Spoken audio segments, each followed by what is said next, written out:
हर हर महादेव।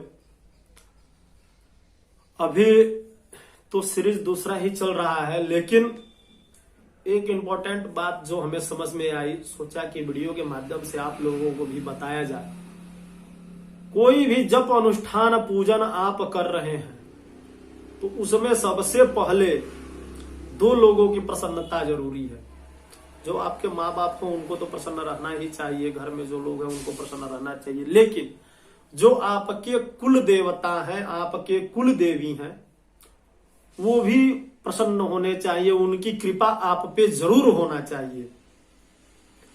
आप कोई भी पूजन कर्म पूजा पाठ इत्यादि कर रहे हैं तो उसमें सबसे पहले आपको अपने कुल देवता और कुल देवी का पूजन जरूरी है, उनका पूजन करना ही चाहिए।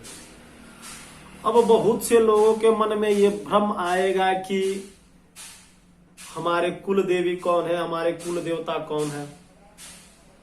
तो आप इसके लिए अपने बड़े बुजुर्गों से भी पूछ सकते हैं कि हमारे कुल देवता कौन है, हमारे कुल देवी कौन है। कुछ ऐसे कुल देवता हैं और कुल देवियां हैं जिनका वेदों में पुराणों में वर्णन नहीं है, वो एक बहुत ही गुप्त रहस्य है। जैसे गोरिया बाबा कोई कहते हैं तो गोरिया बाबा ये तंत्र में आ जाते हैं और इनका जो है ये तंत्र में क्षेत्रपाल की उपाधि है, क्षेत्रपाल। अब इसी तरह से जोड़ेंगे तो कहीं ना कहीं ये शिव के स्वरूप है, यानी रुद्र के स्वरूप है। तो इसी तरह से कुछ ऐसे देवी देवता हैं जिनका नाम वेदों में या पुराणों में नहीं मिलता है, तो इसे घबराने की बात नहीं है कि भाई इनका पूजन प्रक्रिया क्या है, इनका किस तरह से पूजा हो। आप उनका पूजन कीजिए, जो भी विधि जानते हैं उस विधि से, पंचोपचार षोडशोपचार जो भी विधि जानते हैं उस विधि से पूजन कीजिए। और अगर जो आप अपने कुल देवता का नाम या कुल देवता के बारे में नहीं जानते हैं तो आपको एक काम करना होगा कि आप अगर जो कुल देवता को प्रसन्न करना हो या कुल देवता के बारे में जानना हो तो नमक चमक विधि से अपने घर में रुद्राभिषेक कराएं किसी योग्य ब्राह्मण से। अगर जो आप गुरुमुख से रुद्री का पाठ किए, मतलब पढ़े हैं, रुद्री का पाठ करते हैं, तो दैनिक क्रिया में इसको जोड़े, रुद्री का पाठ करें।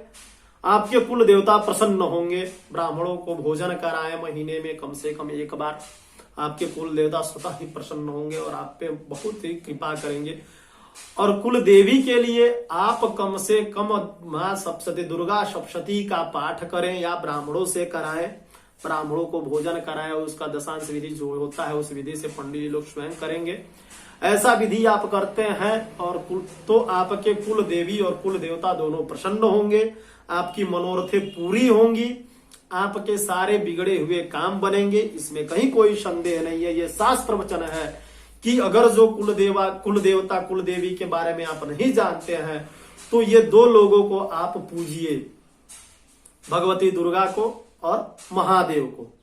आपके कुल देवता भी प्रसन्न होंगे और अगर जो कृपा हुई तो स्वप्न में भी आके वो अपने बारे में जरूर बताएंगे। तो इसी विधि से आप अपने कुल देवता और कुल देवी को प्रसन्न कर सकते हैं। यही थी आपकी छोटी जानकारी। ये जानकारी आप लोगों को कैसी लगी आप हमें कमेंट करके जरूर बताएं। अगर जो आपके मन में धर्म से संबंधित, कर्मकांड से संबंधित, पूजन पाठ से संबंधित कोई भी शंका हो तो आप निसंदेह कमेंट करें, हम उसके आपके प्रश्नों का उत्तर देंगे और उत्तर देने में बड़ी खुशी मिलेगी। यही थी आज की छोटी जानकारी। हर हर महादेव।